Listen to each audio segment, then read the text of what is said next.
आप सभी को मेरा प्यार भरा आदाब और नमस्कार। सुबह की बड़ी खबरों में आपका स्वागत है। मैं हूं आपके साथ रियासत हुसैन उस्मानी और आप देख रहे हैं भारत दर्पण।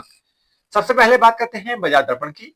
सेंसेक्स घटकर 75,867 पॉइंट पर पहुंचा, जबकि निफ्टी घटकर 23,907 पॉइंट पर पहुंचा। गोल्ड यानी सोना घटकर 1,56,020 रुपए पर पहुंचा, जबकि सिल्वर यानी चांदी घटकर 2,66,420 रुपए पर पहुंची। अमेरिकी डॉलर बढ़कर 95.7 रुपए पर पहुंचा, जबकि क्रूड ऑयल घटकर 97.2 डॉलर पर पहुंचा।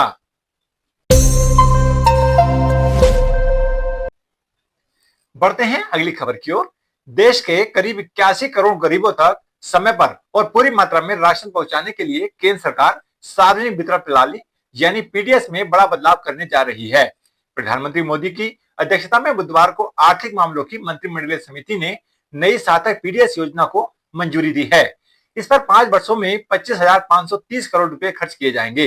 सरकार का दावा है कि इस व्यवस्था से राशन वितरण अधिक पारदर्शी, तेज और भरोसेमंद बनेगा तथा गरीबों तक सही मात्रा में अनाज पहुंचेगा।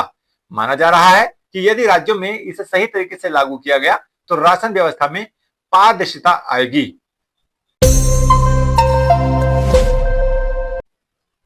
बढ़ते हैं अगली खबर की ओर। तमिलनाडु के मुख्यमंत्री जोसेफ विजय ने दिल्ली में प्रधानमंत्री नरेंद्र मोदी से मुलाकात की।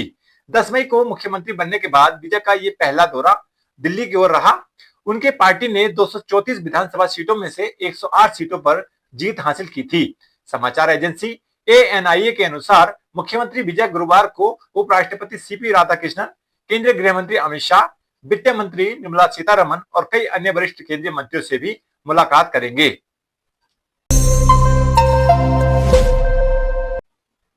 बढ़ते हैं अगली खबर की ओर। असम विधानसभा ने बुधवार को यूसीसी विधेयक पारित कर दिया है। इस विधेयक का उद्देश्य विवाह, तलाक, उत्तराधिकार और लिव इन रिलेशन को नियंत्रित करने के लिए धर्म की परवाह किए बिना एक समान कानूनी ढांचा स्थापित करना है, जबकि विपक्ष ने मांग की थी कि इसे पिरवट समिति के पास भेजा जाए।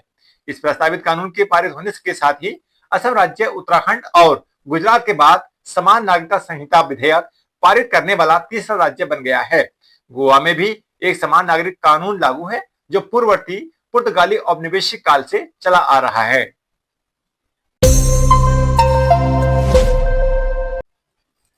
बढ़ते हैं अगली खबर की ओर। उत्तर भारत में भीषण गर्मी और लू से परेशान लोगों को अब राहत मिलने वाली है। मौसम विभाग ने दिल्ली, उत्तर प्रदेश, पंजाब, हरियाणा और राजस्थान समेत कई राज्यों में 28 मई से आंधी, बारिश और कुछ जगहों पर ओलावृष्टि की संभावना जताई है। मौसम में बदलाव के साथ तापमान में भी गिरावट आने की उम्मीद है। उत्तर भारत में पिछले कुछ दिनों से तापमान 45 से 46 डिग्री सेल्सियस तक पहुंच रहा है। मौसम विभाग के अनुसार 29 मई से 5 जून के बीच देश में लगभग 80 से 90% हिस्से में प्री मानसून बारिश होने और गरज चमक देखने को मिल सकती है। बढ़ते हैं अगली खबर की ओर।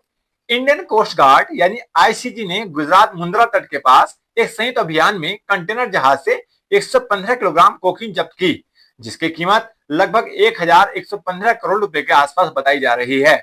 यह कार्रवाई समुद्री रास्ते से नशीले पदार्थों की तस्करी के बारे में गुजरात एटीएस द्वारा साजिश की गई थी। विशिष्ट खुफिया जानकारी के आधार पर यह जानकारी मिली थी। इलाके में मुंद्रा से लगभग 5 नॉटिकल मील की दूरी पर लंगर डाले खड़े एक कंटेनर जहाज पर कुछ संदिग्ध गतिविधियां देखी गई। इस जहाज की पहचान एमवी यूरोप के रूप में हुई है।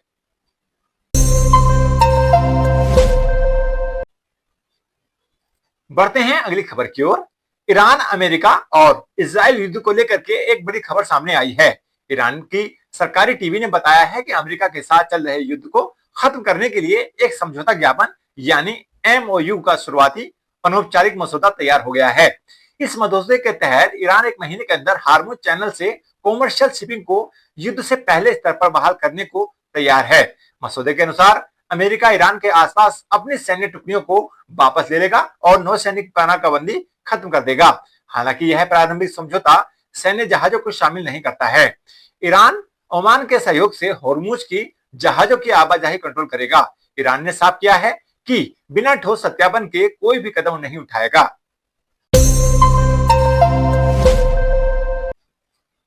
बढ़ते हैं अगली खबर की ओर। देश में गर्मी वाली फसलों की बुवाई में उछाल देखा गया है। हालांकि धान और मूंग की खेती में कमी आई है। कृषि मंत्रालय की साप्ताहिक रिपोर्ट के अनुसार गर्मी की मौसम यानी जायद की फसलों की बुवाई इस सप्ताह लगभग पूरी हो गई है। जायद की फसलें रबी की कटाई के बाद और खरीफ की बुवाई शुरू होने से पहले उगाई जाती हैं। इनमें मूंग, उड़द, तिल, तरबूज जैसी फसलें शामिल होती हैं। धान और मूंग को छोड़कर बाकी सभी फसलों के रकबे में इस साल वृद्धि हुई है। बढ़ते हैं अगली खबर की ओर। बॉलीवुड के खिलाड़ी अक्षय कुमार इन दिनों फिर से सक्सेस के 7वें शिखर पर पहुंच गए हैं। एक तरफ जहां भूत बंगला बॉक्स ऑफिस पर ब्लॉकबस्टर रही, तो वहीं अक्षय कुमार जल्द ही फिल्म वेलकम टू द जंगल में नजर आएंगे। इसके बाद हाल ही में अक्षय एक और फिल्म का खुलासा हुआ है, जिसमें खिलाड़ी कुमार बिल्कुल नए अवतार में दिखेंगे। दरअसल विपुल शाह अब अक्षय कुमार के साथ मिलकर भारत की पहली प्रीडेटर एलियन थ्रिलर फिल्म समुख लेकर आ रहे हैं।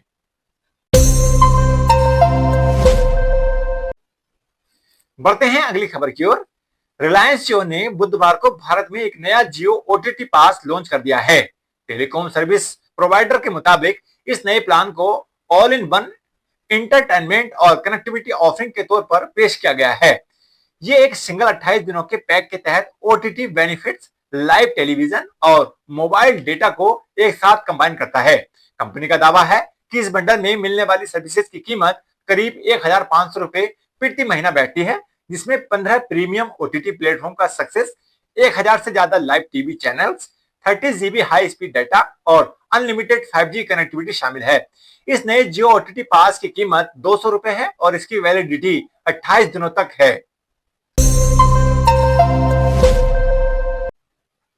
तो ये थी सुबह की बड़ी खबरें।